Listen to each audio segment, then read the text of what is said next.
Assalamualaikum warahmatullahi wabarakatuh. Perkenalkan, nama saya Sarah Fadilah dari program studi Manajemen Pendidikan Islam semester 3 dengan NIM 022171022. Baik, di sini saya akan menjelaskan beberapa pertanyaan. Untuk pertanyaan yang pertama yaitu, jelaskan apa yang dimaksud dengan perilaku organisasi. Perilaku organisasi adalah suatu studi yang menyangkut aspek-aspek tingkah manusia dalam suatu organisasi atau suatu kelompok tertentu. Aspek tersebut bisa timbul dari pengaruh organisasi terhadap manusia dan bisa juga timbul dari pengaruh manusia terhadap organisasi.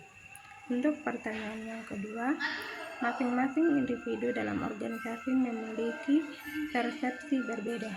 Hal ini akan mempengaruhi sikapnya dalam menjalankan tugas atau pekerjaan. Bagaimana strategi yang efektif untuk menciptakan sikap kerja dari seluruh anggota organisasi agar tujuan organisasi dapat terwujud? Yang pertama, menumbuhkan rasa saling percaya. Yang kedua, menyamakan visi dan misi setiap anggota tim. Yang ketiga, membangun komunikasi yang baik. Yang keempat, menumbuhkan rasa saling menghargai. Yang kelima, memberikan reward. Yang keenam, mengadakan kegiatan di luar. Yang ketujuh, memahami tanggung jawab masing-masing. Yang kedelapan, melakukan evaluasi secara berkala. Untuk pertanyaan yang ketiga, bagaimana menguatkan motivasi kerja dan meminimalisir stres kerja dalam menjalankan sebuah organisasi? Adapun cara menguatkan motivasi kerja, yang pertama, menyediakan pelatihan dan pengembangan karir. Yang kedua, memberikan umpan balik yang positif. Yang ketiga, menyediakan lingkungan kerja yang nyaman. Yang keempat, memberikan penghargaan. Yang kelima, memberikan kesempatan kerja fleksibel.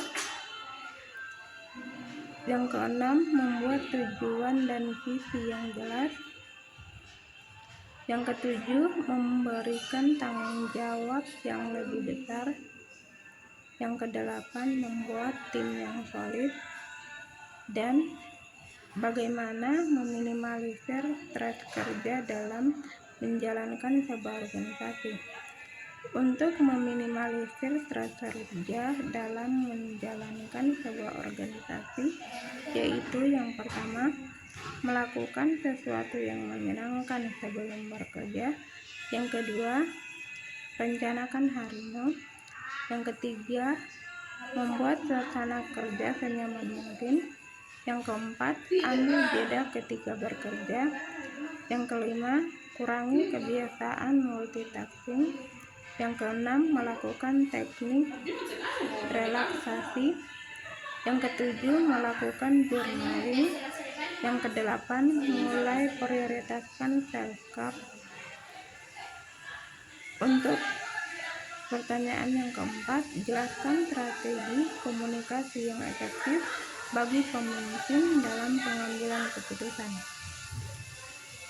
Strategi komunikasi yang efektif bagi pemimpin dalam pengambilan keputusan yaitu yang pertama, sederhanakan pokok permasalahan.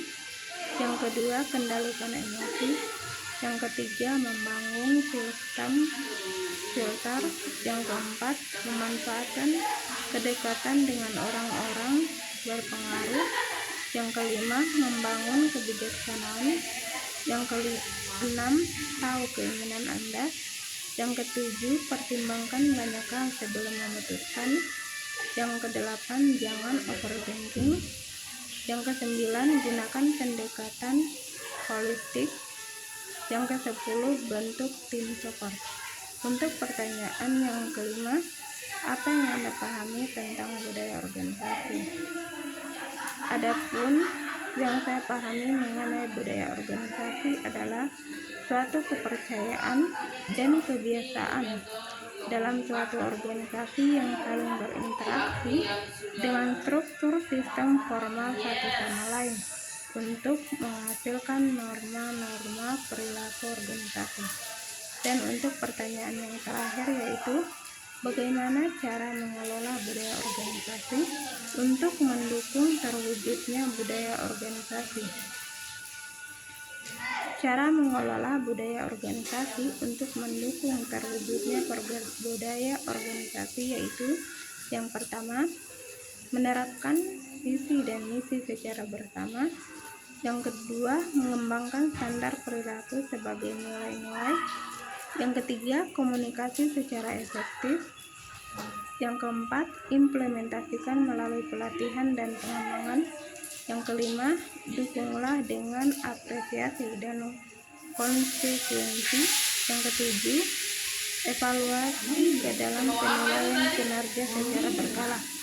Demikian jawaban dari pertanyaan-pertanyaan yang diberikan kepada saya.